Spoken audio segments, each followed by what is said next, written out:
Welcome to the Bayfit YouTube channel. I guess that's where this is going. What are we doing here today? I have been nagging Bailey to sit down and do a long form podcast style video with me for ages because we have lots of things happening in life and we get asked lots of questions. So we try and attempt to, story tell our lives by posting lots of reels. But I love the long form podcast style, being able to really express exactly what you're thinking, where you're at. And I guess to a degree, I often say control your narrative. And that's more just express all the inners of your thoughts because it helps you connect more deeply with your online community. What do you think? I like it a lot.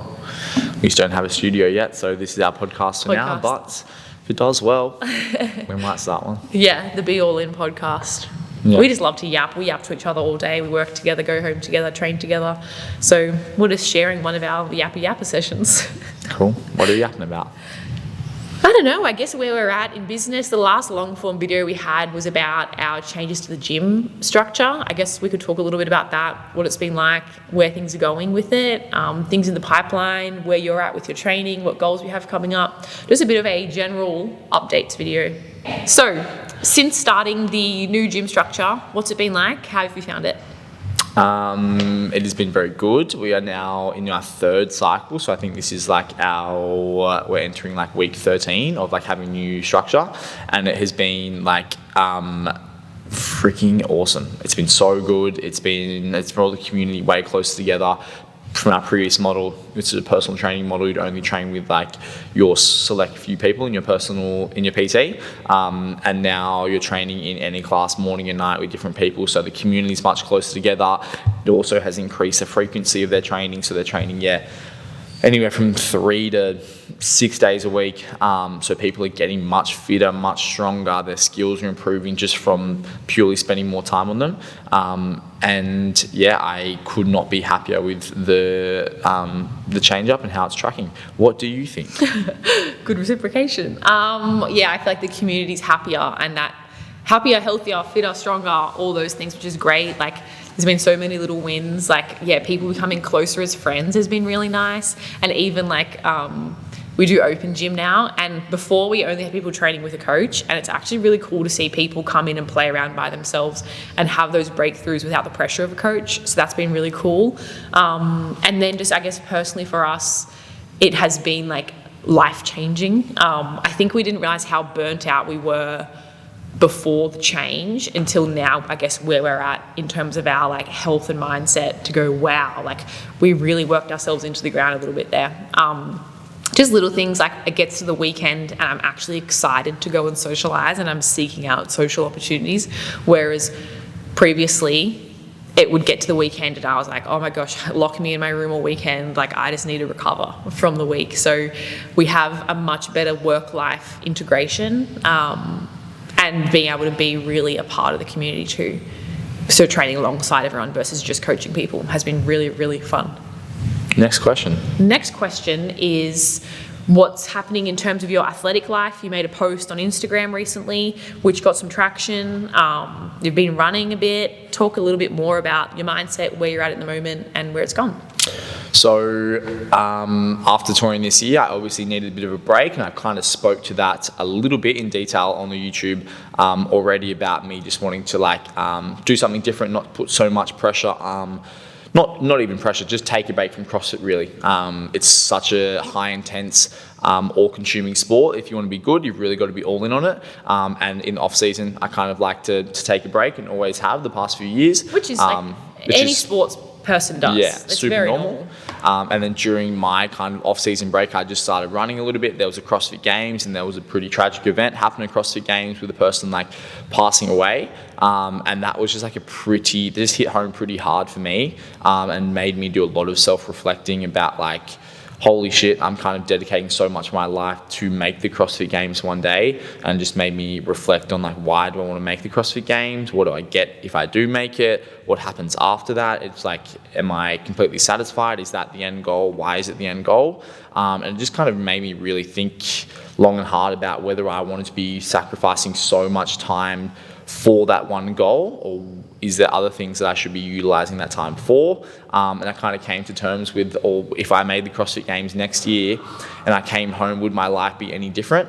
And it might, there might be more sponsors, a little bit more money, but like honestly, the way the professional CrossFit space is, there's not much money into it. It's a purely a passion kind of driven project, because it's still in its infancy, growing.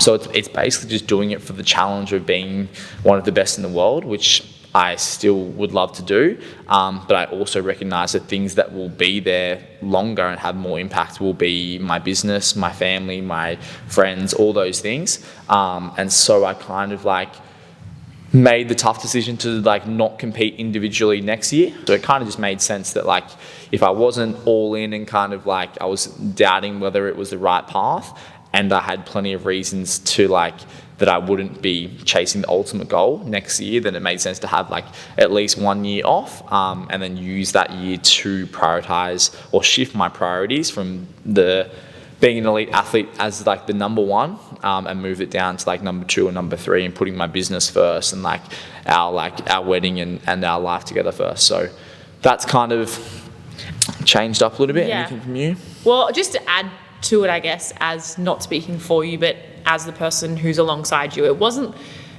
I think it just makes sense. And like, I feel like lots of people have come back and been like, what, this is so wild. It's like, oh, but I feel like you forget, like, we're getting a little bit older, like in terms of our life, like we have a business and a mortgage, which all require like a lot of effort. And again, as someone who sees the work that goes in behind the scenes and the sacrifice, it's just a shift of going, I'm still going to train and work as hard as I can in every area, but if it comes to doing like certain jobs for the business, you just want to be able to put that first versus having to put that off and prioritize training.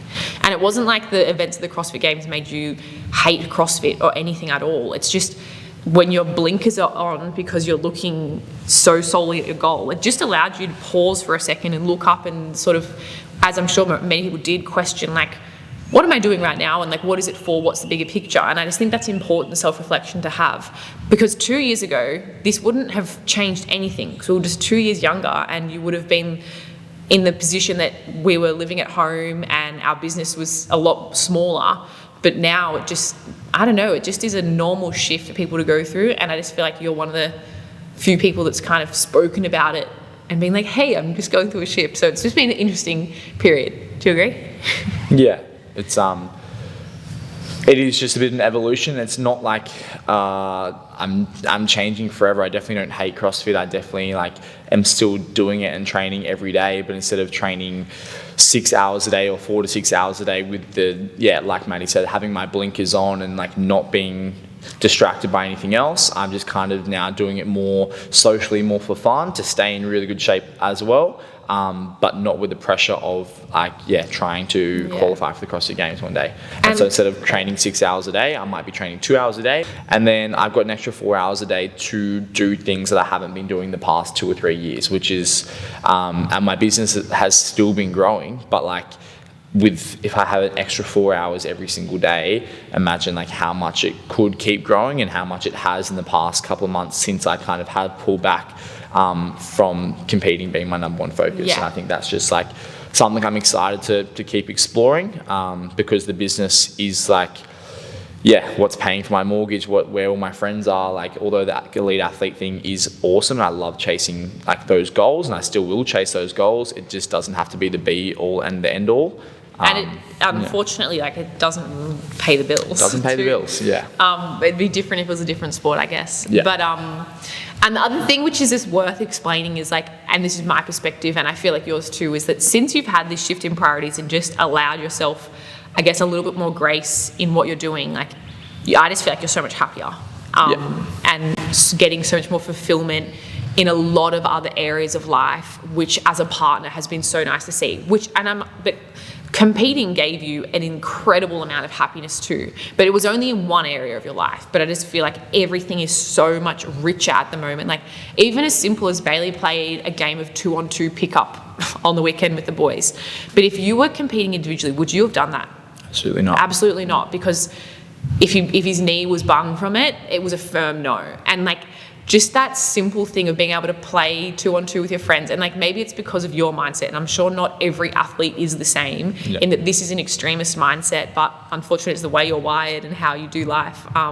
But seeing like, and things like us being able to go out on the weekend and do more with life.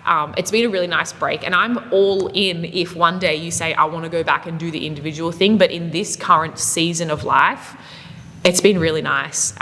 Maddie's wanting me to stop competing individually. No, I'm definitely not. Like, I'm so on board with it. But like, the hard thing is, like, we run the business together. So every single time that Bailey chose to compete, it meant that I lost my business partner to a degree, and that like those 4 hours of work he wasn't able to do, I was doing solo, which is it makes sense, and it's what our life was, and like, I wouldn't change a single thing. But holy shit, we are getting so much more done at work right now. Like, I feel like we are this like productivity machine, and we're building all this momentum in other ways, versus I felt like when in the competitive season, often it's me running around chasing my tail and like nagging Bailey to like do things when he has not got the capacity or the time. So it's just a nice shift.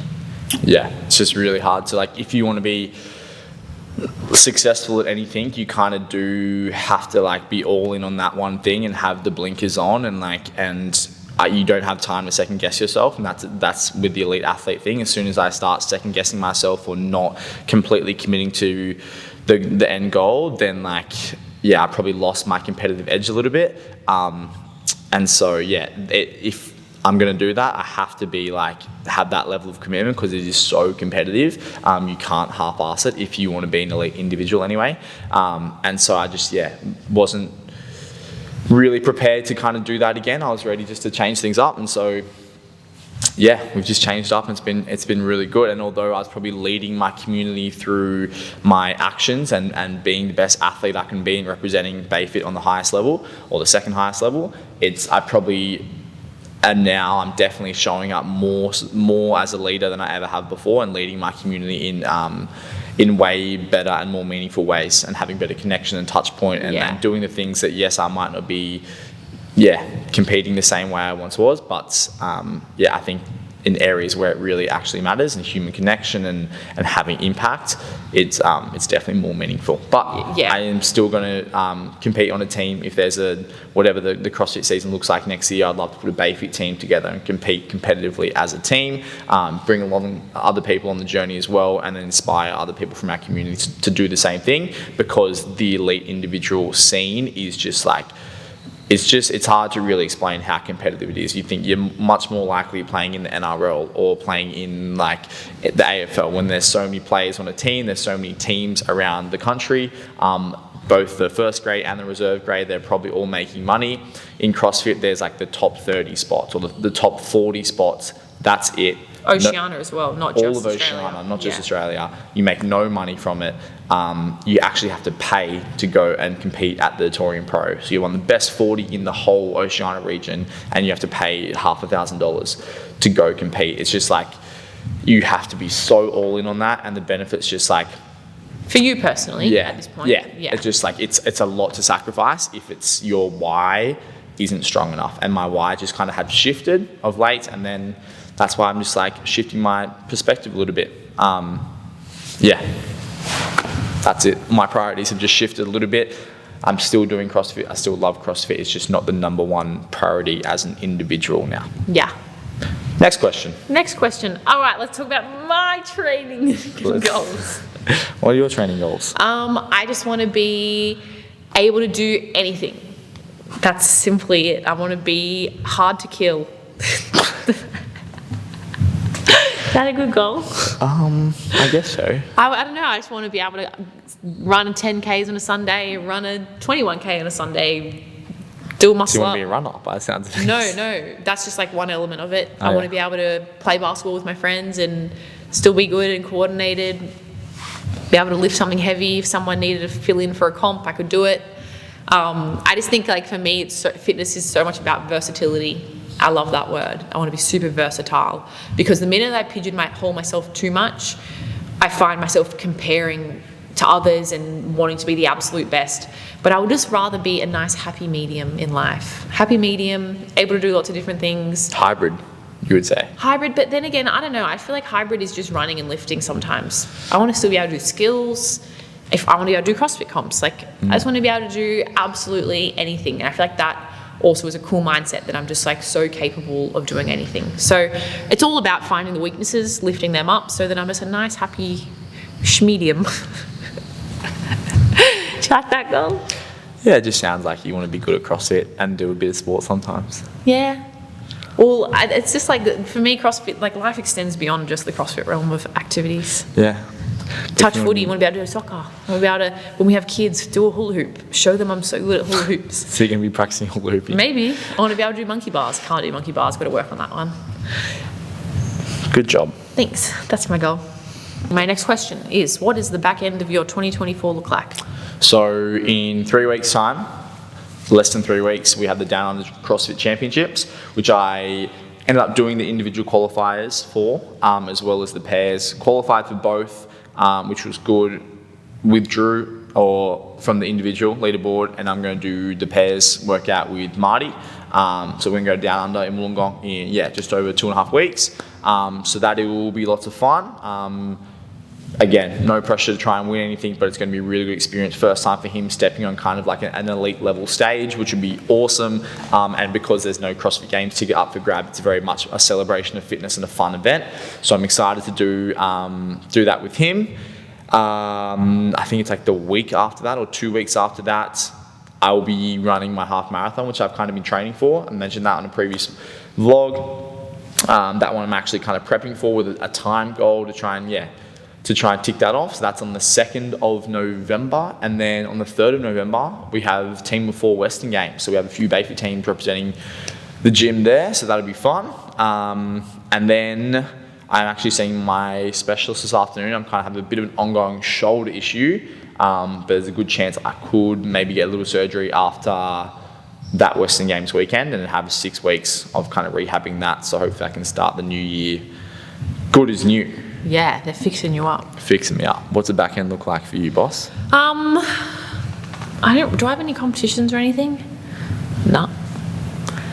I'm just keen to train the Bayfit classes, get in a really good rhythm. We're out to do a challenge, just 31 days of basically trying to be super consistent, which I'm keen to do.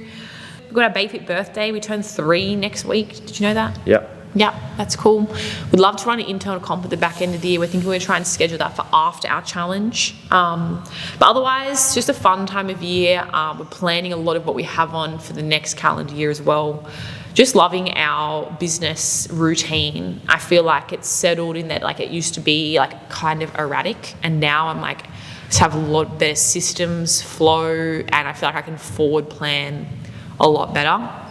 So the more I can plan out Bayfit and make it super systematic, the more that myself personally and us as a team can take on new projects. So some projects in the back of our heads that we won't mention, but those are the things that we're starting to take more of a leap on. And I would have said great, it's such a good position to be in that we often say like, wow, we've built the base, like we've built the platform that now we can just keep growing from. But for a long time, getting a nice even platform was like a huge mission, and it took us 2.5 years to get the platform solid. But now that it is this really good, like, just place that runs like a lot more systematically than it once did. I should really sit down and say some of the crazy things I used to do in the back end to make the gym run. I don't know, we just didn't set her up for the growth that we had. So then there was a solid 12 months there where it was all a bit crazy. But now, like a freaking army vessel. Yeah. But like when you first start, you don't know what you're setting up. You just do the best you can with what you've got. And most people, like, not most people, but like we had to problem solve a lot to get through this foundational period, to the point where we do have a really good base that we can grow from. And a lot of people, whatever businesses they're starting, small businesses, kind of like, if they can't overcome that problem solving period, that's when like businesses often fail pretty early on in the piece. But I feel like we've done the groundwork, we've worked really hard to set ourselves up, that now we can start exploring and using our Bayfit as the base and the gym as the home, the mothership, and then I have love some that. little, some branches off the tree, Yeah. which we're looking to explore. And I think like part of the reason me stepping away from competing is like, and then we're obviously getting married next year. We'll have kids. Like we're both 26 now. We'll have kids like around the age of 30, like give or take a few years. So we kind of have this next 5-year window to really like take some risks to push the limits and see how far we can grow this little company. Yeah. And the amount of growth we've had in the past 3 months on its own is really, really promising. And I'm excited to kind of like, put the foot down and keep growing. Push the gas. It's so funny. We sat down and we had a life planning dinner. It was probably halfway through this year before we restructured. And like I had this really confrontational question of, oh my God, like we've ticked off our 5-year plan. Like we got the property, we got the business, I finished studying, we've set up, and we've just ticked off all these milestones, got engaged. And then I went, oh no, like the 5-year plan's done, like what's next? And it was a really I struggled with it for like 6 months. Like it sent me into a spiral because I just felt so overwhelmed with not knowing what's next. So then obviously we realized we need to adjust a few things at the gym and set up some new future goals. And in the next 5 years, that is the range where we'll be thinking of having kids. And it is a new exciting chapter. So we kind of feel like we're back in the rebuild phase. When 5 years ago we were 21, which was when we got the lease for the, hadn't got the lease for the gym. So when we decided we wanted a lease for a gym. So we were building the business then. And so now we've finished this past 5-year plan. We're in the new one and we're back in the building stage or the planning stage, which is a really fun place to be, but also a hard place because when you're planning, you're not really seeing a lot of results from your work. It just feels like you're doing all these things and not really getting the tick of launching or anything. So I don't know, we're just kind of tottering around here trying to be as proactive as we can and excited to see what happens in the next 5. Yep, we're starting again. Rebuild is on. Yeah. Okay. Not even a rebuild. More it's not just a rebuild. Building on top of. Just, adding more bricks to the house. Yes. All right, is that all she wrote? I think that's all she wrote. That was a pretty good way to wrap her up. I'm happy with it. How long do you think it took? I think it was about 20. Yeah. 20 minutes. Short, sharp podcast. Well done. We should start a podcast and get some guests on. Yeah. With some pretty cool friends. Who do we get on? I'm pro podcast. Yeah. I love to yapper. Let's do a podcast then. That's what we're doing right now, brother. Yeah, I mean a more professional one. Yeah, I got to get some kit.